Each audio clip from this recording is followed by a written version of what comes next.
Weddings are a lot of fun, but planning can be kind of tough.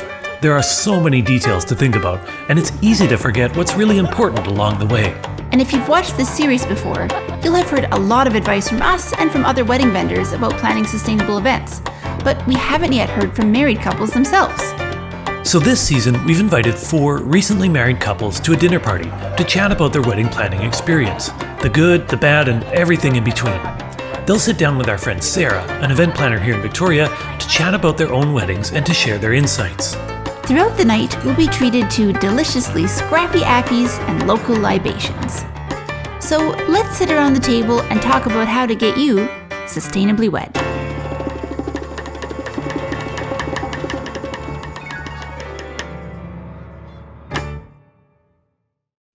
What better way to start our last episode of the season than with dessert?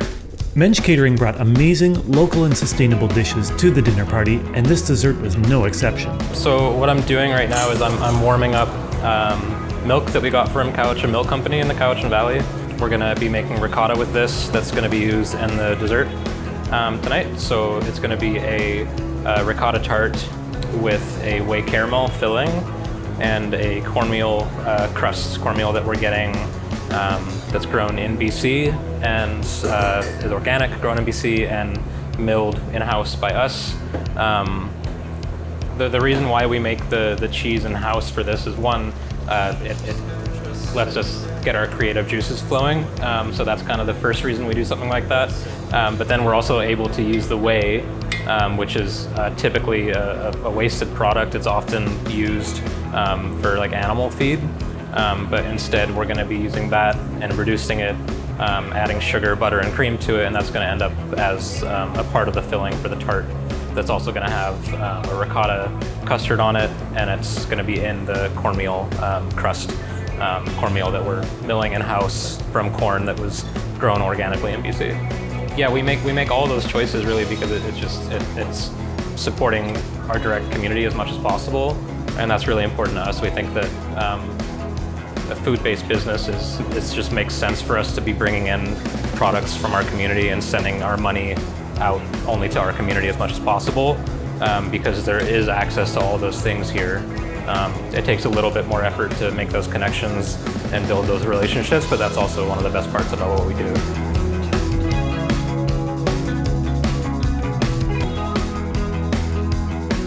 This looks beautiful. I'm excited to dig in.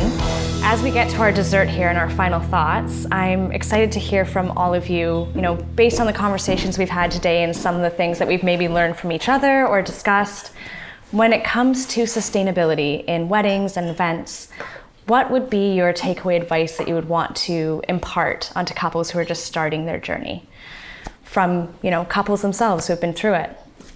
Navia and Alana? Yeah, I think the thing that I think about when I think about sustainability is that it's more of a continuum than kind of like black or white. It has to be all or nothing. And I think that thinking about it that way and thinking about the ways that you as a couple, as an individual can be more sustainable, that's an important part of the planning process, but that it doesn't have to be all or nothing, that you don't have to be... Like less pressure, it's right? Less pressure, yeah. And I think that we kind of have those expectations too of it has to be, if it's not everything, then it's not sustainable. Yes. But there are small decisions that you can make along the way to really reduce your footprint and... dials, not switches. Dials, not switches. Yeah, I like that, yeah. And something we did that I think would be helpful if a planner did as well is to show the different possibilities of what weddings look like, because again, for us, it was about what we wanted versus what we should have done. And so if we were maybe more explicitly shown, look at all these different types of weddings that are not so traditional, and there might be elements that are traditional, I think that would be helpful, because then you know that, okay, you really can do anything. Here's what's or possible. You did some research yourself, and we're like, oh, why do we cut cakes? Right. So understanding that is important just for interest, but then you're like, but that doesn't really matter to us. Right. It could matter for someone else, and so please make that possible for you. Right. Yeah. But for us, it's picking what worked for and what we wanted for us. Yeah. So a thing for couples to consider, and something that we as the wedding industry can do better as well. Yeah. I like that. Simon and Allie?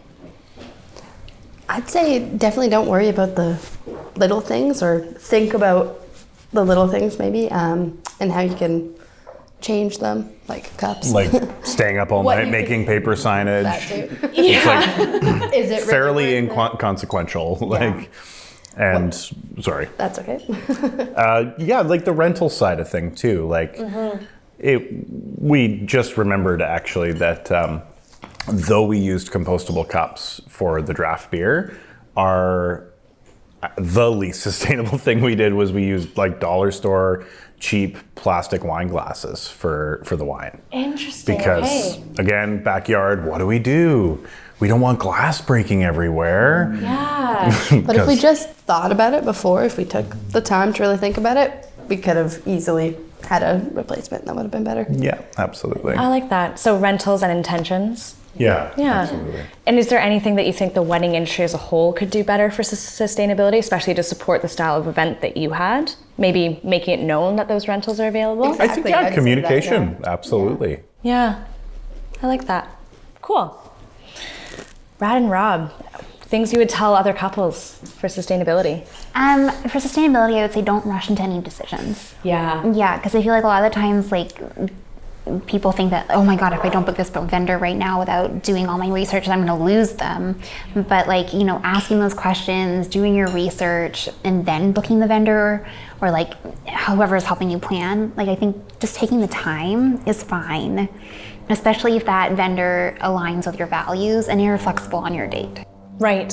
So slow down and make those decisions out of intention and purpose, not out of pressure and, you know, rushed timelines. Exactly, just out of like the whole pure franticness of it. Totally, wedding planning can feel frantic. That's a good reminder. Just take a breath and it really all works out.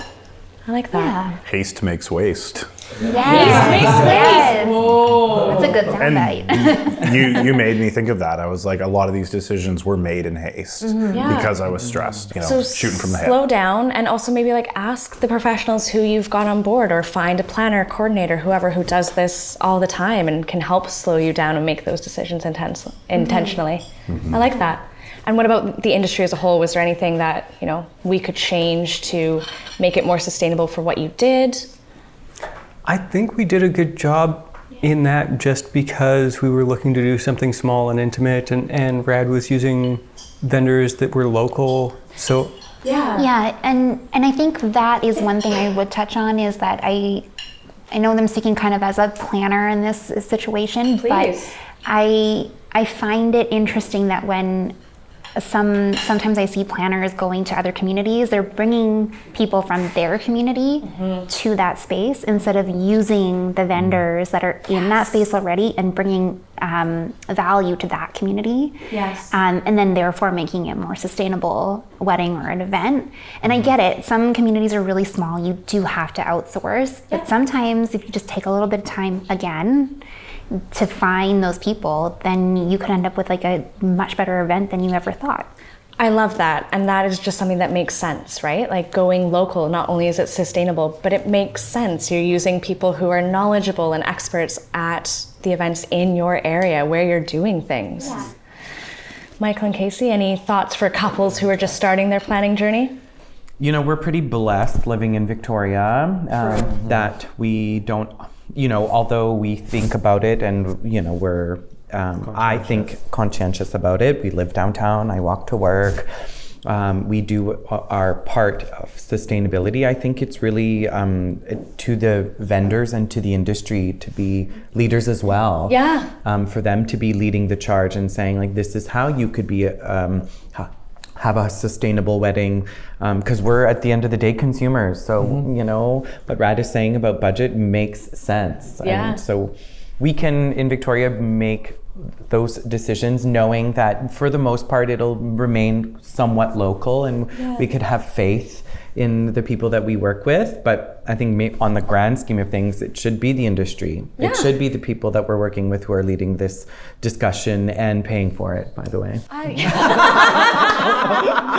Absolutely. Can they not pay for our wedding? Come on.